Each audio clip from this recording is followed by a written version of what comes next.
이번 시간은 DIC, Disseminated Intravascular Coagulation, 우리말로는 파종성 혈관 내 응고에 대해서 공부해 볼 겁니다. 자, 이 DIC는 굉장히 다양한 원인에 의해서 유발될 수가 있는데요. 대표적인 게 폐혈증, septic, 그쵸? 쇼크 시간에 제가 또 자세하게 말씀드렸고, 또 외상 트라우마나 또 수술 뒤에 나타날 수가 있고요. 또 수술 과정에서도 발생할 수 있죠. 그 다음에 캔서, 각종 암, 또 산과적 합병증으로서 대표적인 게 양수색전증, 그쵸? 그 다음에 또 뭐가 있냐면 태반이 좀 조기에 떨어지는 태반 조기 박리, 이런 것들이 있습니다. 자, 이거 말고도 기타 등등이 굉장히 다양한데요. 굵직한 건 여러분이 좀 기억하고 계시는 게 좋겠죠? 네. 그래서 이런 이제 다양한 원인들이, 그쵸? 이 질환의 경과를 밟다 보면 이제 나타날 수 있는 상태가 바로 DIC구나. 그러니까 하나의 질환을 특정하는 말이 아니라요. 다양한 원인 질환에 의해서 나타날 수 있는 상태구나 라고 이해를 해주시면 되겠습니다. 자, 네, 방금 설명드린 다양한 질환들이 바로 DIC의 원인이 되는데요. 자, 어떻게 해서 DIC를 유발할 수 있느냐? 바로 응고를 자극하기 때문입니다.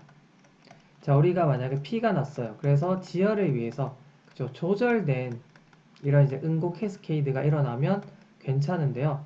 그때는 이런 DIC가 발생하지 않죠. 그런데 어떤, 그죠? 대표적으로 캔서라든지 폐혈증 같은 것들, 이런 것들은 아무래도 자, 응고를 굉장히 잘 유발하는 상태로 알고 있죠. 특히나 이 캔서는요, 굉장히 이제, 그죠? 이러한 트롬보시스를 유발하는 대표적인 원인으로 알려져 있죠. 그래서 제가 나중에도 DVT, Deep Vein Thrombosis, 그러니까 우리 다리 정맥에 혈전이 발생하는 질환인데요. 이게 나중에 폐로 날아가게 되면 폐색전, 그쵸? 폐혈전 색전증을 일으킬 수가 있는 대표적인 상태죠.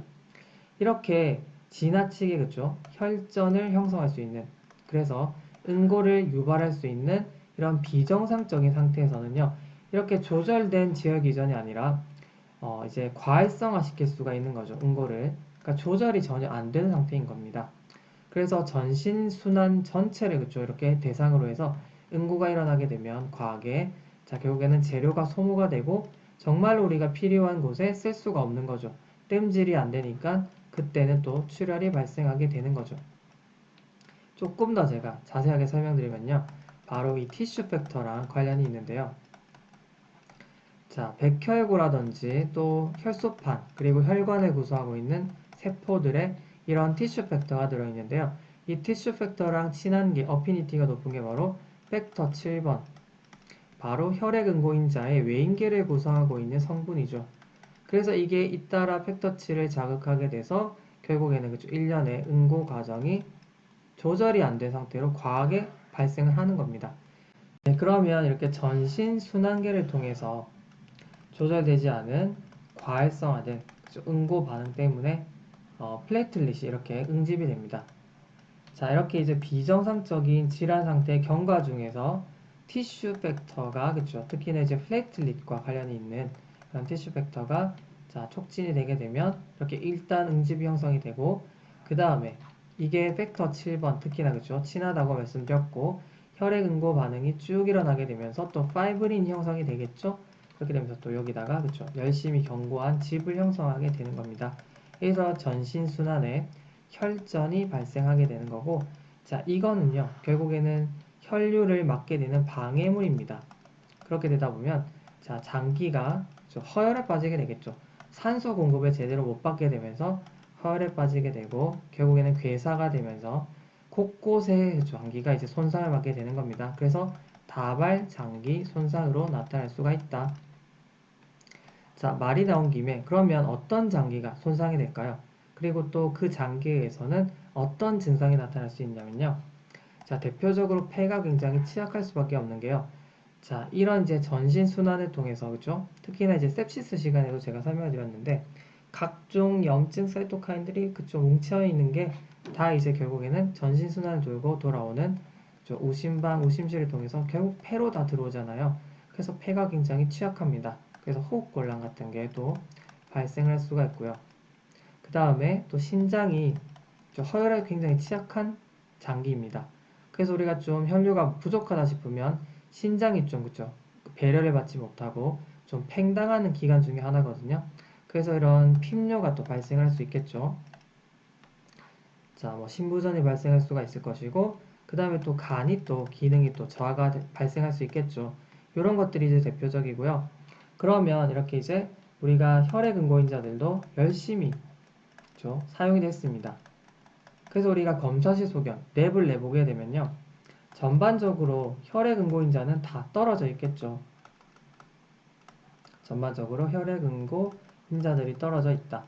특히나 많이 썼는데 반해서 바로 간에서 이런 혈액응고인자들을 생성하죠. 생성 역시도 떨어져 있다 보니 그쵸? 당연히 이제 전반적으로 혈액응고인자는 떨어져 있을 텐데 특히나 팩처 1번, 2번, 5번 그리고 8번 같은 것들은요 더 감소가 되어 있죠.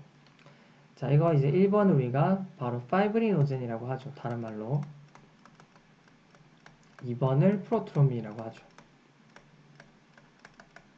자, 파이브리노젠이 감소되어 있으니까 결국 뭐가 되겠습니까? ESR은 감소되겠죠. 그렇죠? 제가 이제 ESR 시간에 설명드렸죠. 자, 이렇게 RBC들은 제타 포텐셜이라고 하는 음전하가 있고 서로 이제 이런 뭉치지 않게 그렇죠? 청력을 이루고 있는데 이런 이제 파이브리노젠이 많아지는 염증 상태가 되면 이들을 그렇죠? 중화시키게 되면서 이들이 이제 서로 뭉치게 되면서 덩어리가 형성되니까 빨리 침강이 된다. 그래서 이런 이제 침강 속도를 나타내는 ESR이 증가하게 되는데 오히려 파이브리노젠이 감소되는 DIC에서는 ESR이 떨어집니다. 그렇죠? 이해되시죠? 이게 그쵸 6월 마지막 퀴즈의 답이었고요. 자, 그 다음에 우리가 이제 이런 혈전을 형성하고 난 다음에 끝이 아닙니다. 이건 나중에 결국 제거가 되죠. 그래서 이걸 우리가 파이브린 같은 걸 녹인다고 해서 파이브리놀라이시스라고 생각하시면 되고 우리가 또 이거를 그쵸 검출할 수가 있는데요. 바로 FDP라고 하는 항목이 있습니다. 파이브린 또는 파이브리노젠 같은 것들의 그쵸 디그라데이션 프로덕트라고 해서 부산물들 있죠.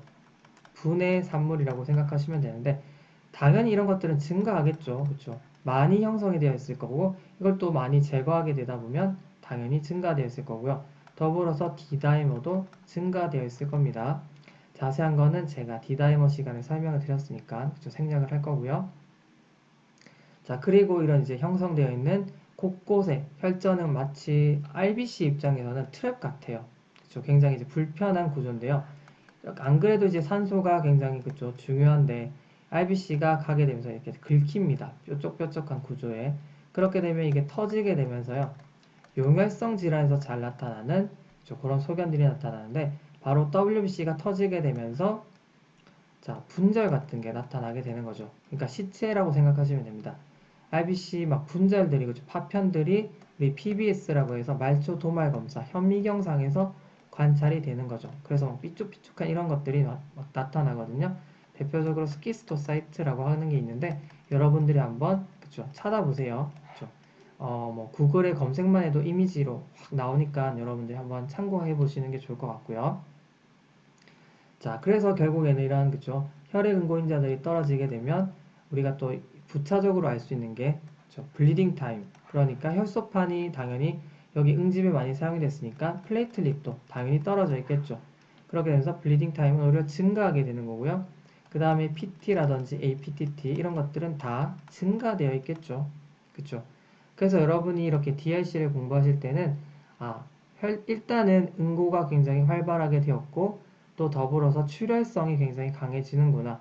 그래서 랩 소견을 내봤을 때 증가하는 건 뭐가 있고 감소하는 건 뭐가 있고 이런 것들을 그죠 디테일하게 좀 공부해 주시면 되겠습니다. 그런데 또 따지고 보면요 이렇게 그쵸? 어렵진 않아요. 이해만 잘 해주시면 자, 그 다음에 결국에는 이렇게 블리딩 타임이 증가하게 되고 지혈이 잘 안 되게 되면 우리가 이제 흔히 눈으로 볼 수 있는 것들이 있겠죠. 그래서 피하에 막 출혈반이 생기게 되고 펄퓨라 같은 자반이 생기게 되고 또 우리가 체열하거나 그쵸 정맥 주사를 놓게 되면 이상하게 이 환자가 체열을 하는 과정에서 지나치게 지혈이 잘 안 돼요. 계속 그쵸? 피가 새는 상황이 나타날 수가 있는 겁니다. 자, 아시겠죠? 그래서 이렇게 일단은 기전이라든지 증상 위주로 설명드렸고 자, 제가 치료에 대해서는 좀 따로 나눠서 설명드릴게요. 자, 일단 이렇게 마무리하겠습니다.